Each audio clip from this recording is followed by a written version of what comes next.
Sehingga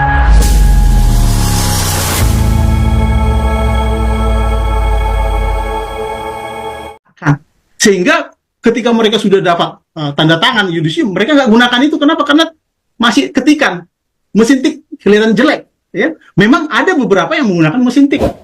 Ya, tetapi itu adalah perbedaannya. Ada orang yang punya uang lah istilahnya, uang dalam artian untuk membayar percetakan. Karena salah satu halaman itu cukup mahal zaman itu.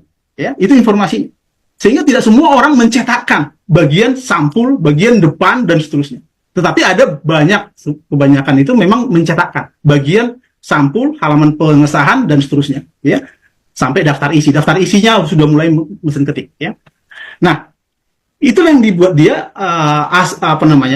yang membuat dia berasumsi bahwa skripsi ini palsu semua.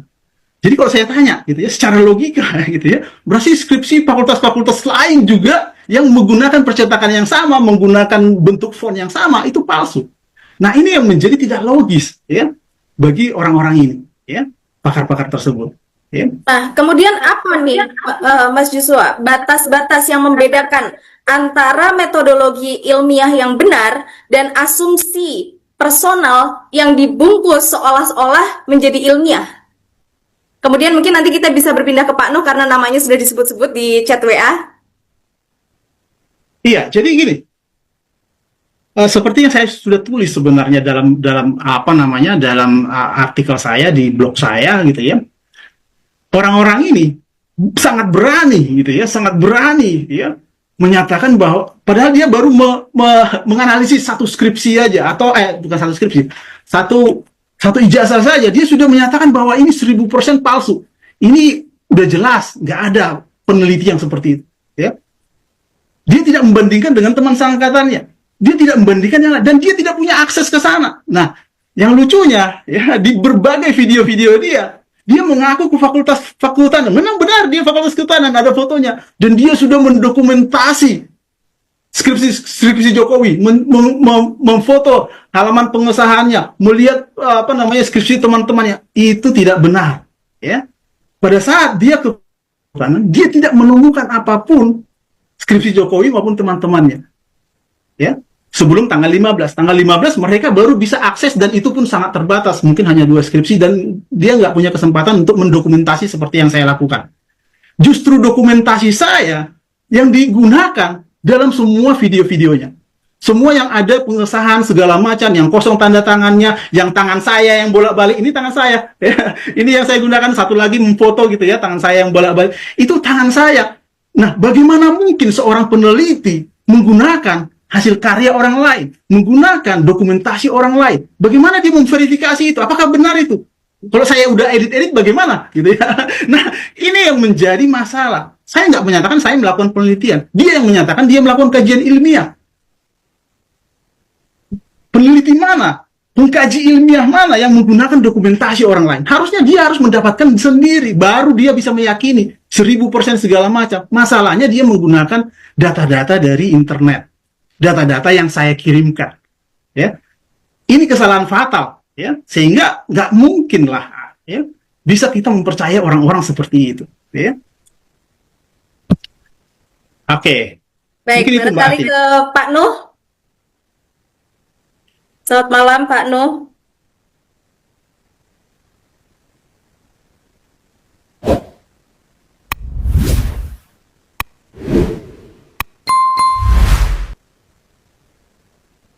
Baik, Pak Nuh. Publik kita nih sekarang terbiasa, Pak, menyebut kata-kata bukti digital, hanya karena melihat foto, ya, foto blur milik orang lain atau mungkin tangkapan layar yang katanya aneh. Gimana nih, Pak? Ya, selamat malam semuanya. Mbak Atina, Bang Jo.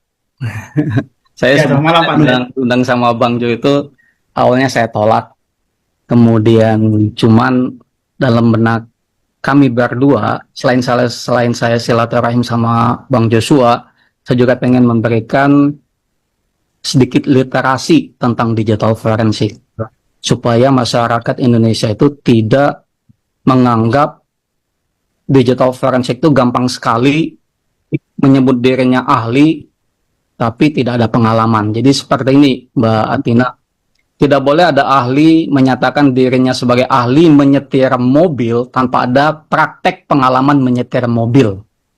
Atau tidak boleh ada orang yang menyatakan dirinya ahli berenang tanpa ada praktek berenang. Bahaya tenggelam atau nabrak gerobak bakso.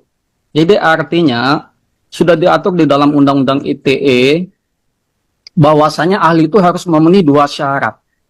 Akademis dan praktis. Hanya ada 2 kalau Undang-Undang ITE.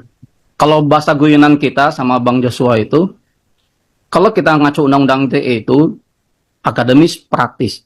Jago teori, jago juga prakteknya. Jadi tidak hanya dia sekedar jago teori, dia jago teori menyetir mobil, dia jago teori berenang, tapi tidak ada praktek menyetir mobil, tidak ada praktek berenang. Tadi sempat disinggung sama Pak Joshua. Nggak bisa, nggak boleh. Ditolak sama Undang-Undang ITE. Jadi harus ada pengalaman prakteknya. Pertanyaannya, apakah seseorang itu sudah punya pengalaman melakukan pemeriksaan digital forensik? Kalau dia belum, ya bisa gitu. Bahaya. Kasihan rakyat Indonesia, kasihan masyarakat Indonesia yang hanya dari sekedar teori, kemudian dia salah di dalam melakukan statement. Saya kasih contoh gini. Jadi sempat disinggung sama siapa ya? Sama Bang Joshua tadi. Saya sempat menyimak itu tentang ELA, Error Level Analysis. Saya juga menyimak Resmond ngomong ELA, Reisner yang ngomong ELA. Gini, ELA itu suatu metode yang digunakan untuk melihat apakah ada objek yang disisipkan di dalam suatu file JPEG. Saya ulangi ya. ELA atau Error Level Analysis itu adalah salah satu metode pemeriksaan yang digunakan untuk mengidentifikasi suatu objek yang disisipkan dalam suatu file JPEG. Loh, kok bisa? Karena dengan sistem ELA, file JPEG itu akan dikompresi ulang dengan tingkat kompresi yang sama. Nah, ketika dikompresi ulang dengan metode ELA, maka objek itu akan terlihat berbeda. Warnanya lebih berbeda, biasanya lebih terang. Sehingga kita bisa mengidentifikasi lewat ELA itu, oh ya, ada objek yang diedit atau yang disisipkan di dalam file JPEG itu. Namun, ELA ternyata punya keterbatasan. Ketika satu file JPEG itu dilakukan kompresi berulang-ulang, maka nggak ada lagi ELA, nggak bisa. Dia hanya polos, karena tidak bisa lagi mengidentifikasi adanya objek yang disisipkan itu. Atau ELA tidak bisa kita gunakan untuk melihat pada hasil foto terhadap suatu objek. Misalnya gini, ada HP-nya Bang Jo, HP-nya Bang Joshua itu saya foto. Nah, fotonya itu difoto lagi. Maka itu nggak bisa berlaku gitu. Misalnya gini juga, atau ijazah deh yang lagi heboh saat ini. Ijazah difoto misalnya. Itu nggak bisa ELA. Saya ulangi ya, ijazah difoto. Nah, fotonya ijazah itu kita lakukan ELA, nggak bisa. Kenapa? Karena objek yang disisipkan itu tuh nggak ada, bukan hasil file JPEG gitu, bukan dari produk digital. Ijazah itu adalah produk analog. Pendekatan untuk produk analog adalah dokumen forensik, bukan digital forensik. Sama kayak gini, Mbak Atina. Kalau kita melakukan pemeriksaan uang palsu misalnya, itu produk analog uang palsu itu. Kemudian kita foto. Nah, fotonya itu kita lakukan ELA yang nggak bisa gitu. Pemeriksaan uang palsu pendekatannya adalah ya dokumen forensik juga. Nanti benang pengamannya, segala macam security-nya di uang palsu itu. Kalau dokumen ijazah itu ada misalnya serat kertasnya. Kalau misalnya tintanya mau kita periksa juga bisa, tekanannya juga bisa, stroke di tanda tangan juga bisa. Bahkan di laboratorium forensik Polri itu ada namanya alat VSC, Video Spectral Comparator atau Comparison. Itu dengan mikroskop yang canggih, maka juga akan bisa dilakukan pemeriksaan yang tadi sempat disinggung sama Pak Roni tentang red, green, blue, RGB. Itu bisa gitu. Tapi harus langsung ke ijazah analognya, ijazah aslinya, ijazah question dokumennya gitu. Nah, Sebentar, saya lihat lagi catatan. Oh ya, Kan gitu ya.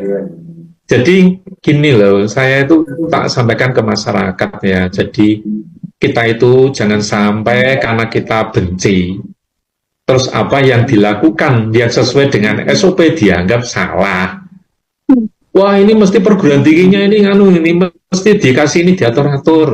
Wah ini mesti polisinya udah diatur-atur. Nah kalau berpikiran pikiran gitu ya ndak usah kok. Kan gitu tuh lah. Cuma yang namanya undang-undang, aturan, termasuk SOP di lab itu kan tujuannya kan sebetulnya satu. Bagaimana caranya supaya di sosial media komunikasinya jalan lancar, tapi tidak ada orang yang dirugikan. Aslinya kan begitu. Hukum itu kan mengatur supaya nanti tidak ada orang yang dirugikan. Seperti itu, Mbak. Jadi kalau memang sesuai dengan prosedur tadi yang sampaikan Mbak Nila juga selesai sudah, nggak usah dipanjang-panjangkan lah mau apa. Ini loh. Nanti gitu itu nanti kalau sudah orang yang diomongkan misalkan jadi tersinggung dan lain sebagainya kan nanti dilaporkan ITE, kok diarani wah ini kriminalisasi. Memang orang gimana, wong pemerintah sudah mengatakan oke, misalkan loh ya saya nggak tahu loh ya ijazah ini saya nggak tahu yang misalkan yang kasus baru jalan itu saya terus terang nggak tahu. Jadi ijazah aslinya ya nggak tahu. Terus yang dianalisis forensik saya juga nggak tahu. Gitu. Tapi yang perlu saya garis bawahi, kalau yang dianalisis adalah data yang didownload dari sosmed, saya jamin itu hasilnya pasti salah. Kenapa salah? Ya karena itu sudah uploadan di sosmed. Nanti untuk membuktikan siapa yang upload itu pembuktiannya panjang, Mbak. Apalagi kalau itu waktunya sudah sekian tahun atau sekian bulan yang lalu. Pembuktiannya repot. Saya yakin itu ahli-ahli IT yang sering jadi saksi ahli pasti tahu. Repot itu nanti untuk buktikan. Tapi kalau misalkan ini uploadan dari sosmed, yang upload adalah ini, dan nanti sampai di pengadilan yang upload bilang enggak, mau apa? Kan gitu ya. Karena misalkan orang per orang lah, misalkan saya ya, misalkan Mbak Nila diupload di sosmed ijazahnya, kemudian setelah di forensik setelah ada orang download terus ada orang mengaku ini yang download adalah saya, misalkan udah kan rame tuh ya. Nanti begitu masuk pengadilan atau mungkin di penyidik polisi lah, saya bilang saya enggak upload kok. Lah kalau saya ngupload buktinya mana? Habis dah. Habis itu. Kamu apa ya, di digital itu ya harus ada jejak digital. Apalagi kalau sudah diupload di sosmed. Kalau sudah di sosmed, tapi akunnya ada kok. Akunnya ada itu tidak apa-apa. Tapi dia itu waktu ngupload itu tanggal berapa, jam berapa, pakai perangkat apa. Kalau misalkan orang yang ngupload sudah ngelak, saya tidak pernah ngupload, buktinya mana? Habis kan? Kayak gitu itu, Mbak. Jadi di sosmed itu harus hati-hati. Jadi jangan sampai kita keluar-keluar, padahal yang kita analisis adalah yang diupload di sosmed. Jangan. Oke, ini artinya penyelidikannya juga pasti akan berbeda ya, Pak Huda ya, dengan ijazah yang memang ada dokumennya asli, dengan ijazah yang sudah masuk melalui digital dan kemudian beredar di media sosial. Oh beda, Mbak, beda, betul. Itu nanti itu ya, Mbak ya. Misalkan itu ijazahnya Mbak Nila, yang upload misalkan saya. Terus saya ngomong-ngomong di mana? Ya itu yang upload saya. Itu kan belum ketemu penyidik. Ya. Nanti begitu dipanggil polisi ditanya, apakah benar Pak Huda yang upload? Enggak, saya tidak ngupload. Loh ini kan katanya ini, loh itu kan katanya. Mana buktinya kalau saya ngupload? Nah, untuk membuktikan saya ngupload itu harus gini, Mbak. Pertama, akunnya apa? IP-nya berapa? Kemudian nanti juga harus ditanya, Saya tuh waktu ngupload itu menggunakan perangkat apa? Perangkat itu misalkan handphonenya juga harus menjurus ke satu perangkat tuh, Mbak. Kalau cuma handphone ini pakai, oh enggak bisa. Oh itu tuh ngelaknya itu gampang sekali. Makanya apa ya? Ya harus hati-hati kalau kita mau nganalisis di sosmed. Gitu. Disinggung tadi sama Mbak Atina dan Bang Joshua tentang kompetensi. Nah, ini asik sekali nih kompetensi. Apakah Mbak Atina bisa dengan sendirinya mengaku sebagai ahli digital forensik? Misalnya kayak gitu. Apakah seseorang ataupun Rismon ataupun Roy Suryo bisa menyatakan dirinya ahli forensik? Itu sebenarnya sudah diatur di dalam SKKNI kalau kita mengacu. SKKNI itu mengatur kompetensi seseorang itu ditentukan 3 hal. Knowledge, skill, attitude. Ada 3. Saya ulangi ya. Knowledge, skill, attitude. Jadi kalau ada orang yang mengakunya ahli digital forensik, dia harus punya knowledge-nya, pengetahuannya. Namun pengetahuan ini adanya di dalam kepala. Kita nggak tahu gitu. Knowledge itu. Apakah Bang Joshua punya knowledge yang dalam? Kita nggak tahu, karena itu ada di dalam kepala. Bagaimana kita bisa tahu? Ada 2. Ketika dia berbicara dan ketika dia menulis, mengeluarkan produk hasil pemeriksaannya, atau bukunya, atau jurnalnya. Baru kita tahu bahwasanya, oh, dia punya knowledge yang dalam. Tapi kalau dia tidak ada karya tulisnya, terus tidak ada juga di dalam pembicaraannya knowledge yang dalam, ya kelihatan. Kemudian skill. Skill itu adalah keterampilan ketika dia mengulik. Jadi kalau bahasa kita tuh sama teman-teman itu mengulik. Ketika dengan berbagai aplikasi, operating system, Windows, Linux, kemudian coding misalnya, itu skill. Kemudian attitude. Nah, ini attitude ini tadi sempat disinggung sama Pak Roni, juga sama Pak Joshua. Attitude-nya adalah integritas, sikap kerja. Integritas itu artinya apa? Tidak boleh kita itu tidak independen. Harus independen. Menyatakan 2 tambah 3 adalah 5. Itulah integritas. Tidak bisa dibeli. Misalnya karena ada yang bayar 2 tambah 3 jadi 6. Atau 2 tambah 3 jadi 4. Nggak bisa gitu. Karena saya benci sama seseorang, karena saya suka sama seseorang, saya rubah 2 tambah 3 tidak lagi 5, bisa jadi 6, bisa jadi 4, itu juga nggak boleh. Yang selain integritas itu adalah sikap kerja, itu kaitannya dengan profesionalitas. Kita harus profesional. Jadi dengan knowledge dan skill, kemudian kita tuangkan di dalam produk pemeriksaan kita, itu profesional. Kemudian kompetensi juga tadi yang sempat saya singgung itu adalah diatur di dalam Undang-Undang ITE. Undang-Undang ITE tadi jadi ada, masih ingatkah, ada namanya akademis dan praktis. Jadi kalau kita gabung Mbak Atina dan teman-teman semuanya, seseorang bisa dibilang punya kompetensi digital forensik kalau dia punya 5 hal. Punya knowledge, punya skill, punya attitude, punya akademisnya, dan juga punya praktisnya. Kalau misalnya orang itu nggak punya, nggak ada background pengalamannya, praktisnya nggak ada, kemudian skillnya juga nggak ada, ya jelas dia bukan ahli. Jelas bukan ahli. Itu udah diatur. Kalau kita ngomong tadi yang kompetensi itu adalah knowledge, skill, attitude, itu dipakai di seluruh dunia, nggak hanya di Indonesia. Kemudian kalau Undang-Undang TI itu lebih payung hukum positif lagi, ada legalitasnya, ada akademis dan praktis. Jadi harusnya seseorang itu tidak boleh dengan sendirinya mengaku-ngaku sebagai ahli digital forensik kalau dia belum memenuhi 5 hal ini. Aneh gitu. Kalau hanya sekedar menilai hasil karya itu nggak bisa juga gitu. Jadi kalau misalnya praktek itu, dia tadi sempat disinggung sama Bang Joshua, betul-betul menghandle evidence. Bukan menilai hasil kerja Bang Joshua, bukan menilai hasil kerja Pak Roni, atau menilai hasil kerja saya, tapi betul-betul evidence dia pegang, maka dia akan tahu bagaimana pemeriksaan itu sedang berlangsung. Kalau dia nggak berani memegang evidence, tandanya bukan ahli, nggak punya skill.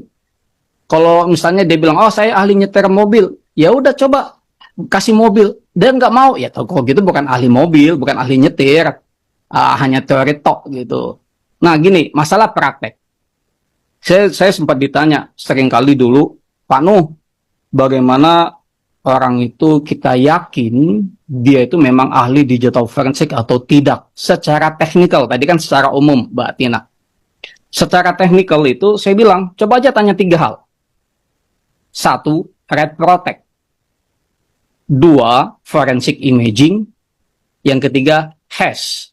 Tanya itu 3 hal itu.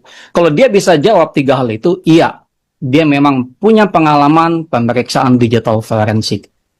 Betul ya, Bang Joshua, kan itu kan dulu saya sama Bang Joshua tuh sering diskusi tentang itu. Jadi 3 hal itu dasar banget, itu teknikal. Jadi yang tadi kan masih umum tuh, Mbak Atina, yang knowledge, skill, attitude, akademis, praktis. Nah, kalau misalnya mau teknikal lagi, kalau misalnya ada Rismon yang datang, misalnya Rismon datang, tanya sama Rismon, tahukah dia tentang red protect? Memproteksi penulisan, karena itu penting sekali. Kita tidak boleh menghandle evidence kalau itu tidak ada red protect, karena nanti akan ada perubahan di dalamnya. Bisa hardware, bisa software, red protect. Forensic imaging, tanya sama dia, tahu nggak dia forensic imaging? Kalau dia ngomong tahu, jelaskan bagaimana proses yang berlangsung di dalam kegiatan forensic imaging, karena itu sangat dominan sekali, pelajaran yang mendasar bagi siapapun S1, S2, S3 ataupun kursus kalau dia mau belajar tentang digital forensik.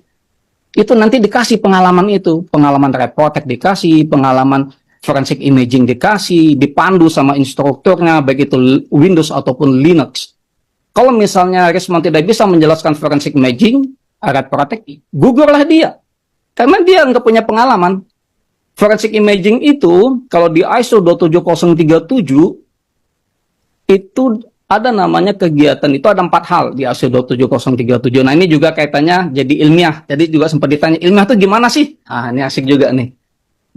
Ilmiah itu harus ada standarnya. Kalau tidak ada standar, nggak ilmiah. Gitu. Sama kayak gini deh, kalau di agama tuh standarnya apa sih? Oh ya, ada mazhabnya, ngikuti mazhab apa. Atau di agama Islam tuh ada Al-Quran, ada As-Sunnah.